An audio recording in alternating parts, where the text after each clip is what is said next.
उत्तर प्रदेश के गैंगस्टर विकास दुबे के एनकाउंटर पर आज उत्तर प्रदेश सरकार ने सुप्रीम कोर्ट में अपना एक जवाब दाखिल किया है और इस एनकाउंटर को पूरी तरह से सही बताया है। इस एनकाउंटर के खिलाफ सुप्रीम कोर्ट में एक अर्जी लगाई गई थी जिसमें इस एनकाउंटर को फर्जी बताया गया था और इसी पर सुप्रीम कोर्ट ने उत्तर प्रदेश सरकार से जवाब मांगा था।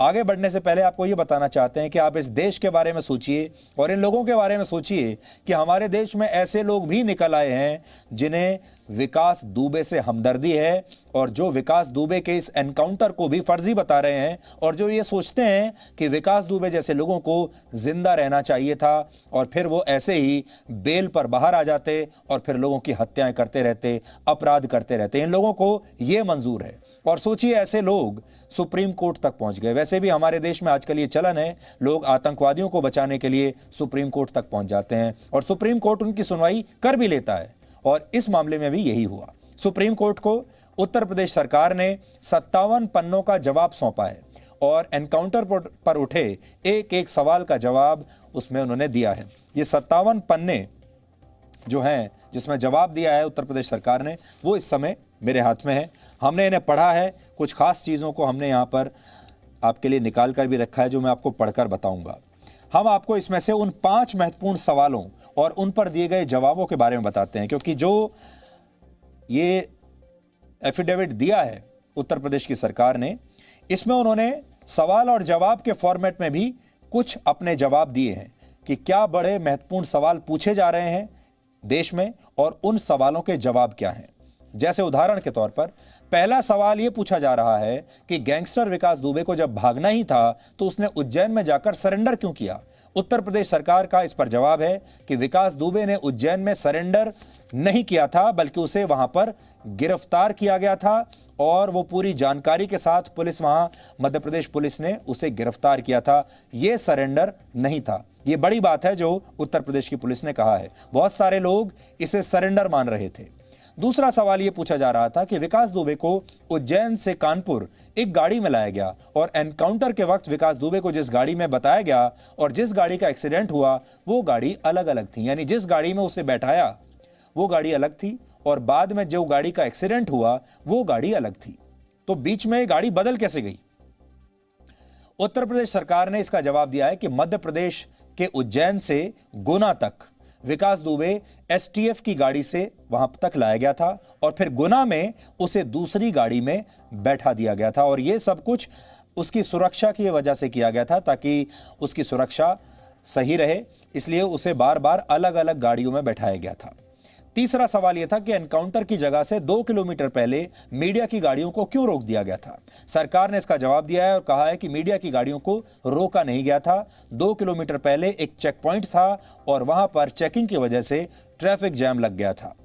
चौथा सवाल यह पूछा गया कि गाड़ी के एक्सीडेंट होने के बाद जब विकास दुबे भागने की कोशिश कर रहा था और पुलिसकर्मियों ने उस पर गोली चलाई तो गोलियां विकास दुबे की पीठ पर लगनी चाहिए थी क्योंकि वो भाग रहा था और पुलिस ने पीछे से गोली मारी। तो फिर गोलियां विकास दुबे के सीने पर क्यों लगी, सामने से क्यों लगी। इस पर सरकार का जवाब यह है कि विकास दुबे ने भागते हुए 9 राउंड फायरिंग की थी और जब वो गोली चला रहा था तो पुलिस कर्मियों की तरफ मुड़कर सामने से फायरिंग कर रहा था और इसी दौरान उसे सीने पर गोलियां लगी। पांचवा सवाल जो पूछा जा रहा था वो ये कि विकास दुबे जिस गाड़ी में बैठा है और जिस गाड़ी का एक्सीडेंट हुआ उस गाड़ी में एक्सीडेंट के बाद कोई खरोंच तक नहीं आई। सरकार का क्या कहना है अब आप सुनिए। उत्तर प्रदेश सरकार का कहना है कि गाड़ी को काफी नुकसान हुआ था, गाड़ी पर खरोंचें भी आई थी और उस जगह पर हादसे के निशान भी हैं और उस सारी तस्वीरें उन्होंने सुप्रीम कोर्ट को अपने हलफनामे के साथ पेश की हैं। तो अलग अलग सवालों के सारे जवाब उन्होंने दिए हैं। इसमें और भी कई सवाल हैं लेकिन जो महत्वपूर्ण सवाल हैं वो मैंने आपको यहाँ पर पढ़कर सारा बता दिया है। और इसके अलावा उसमें यह भी पूछा है कि how did police accurately fire 4 bullets.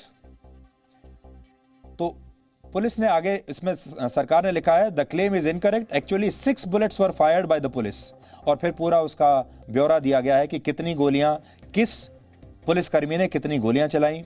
एक पुलिसकर्मी ने 1 राउंड चलाया, दूसरे ने 2 राउंड, तीसरे ने 3 राउंड चलाए, लेकिन इसमें से सिर्फ 3 गोलियां ही विकास दुबे को लगी हैं और ये बहुत ही क्लोज और face to face exchange of fire था जो कि पुलिस ने अपने सेल्फ डिफेंस में किया था। यह हलफनामा दायर किया है उत्तर प्रदेश की पुलिस ने।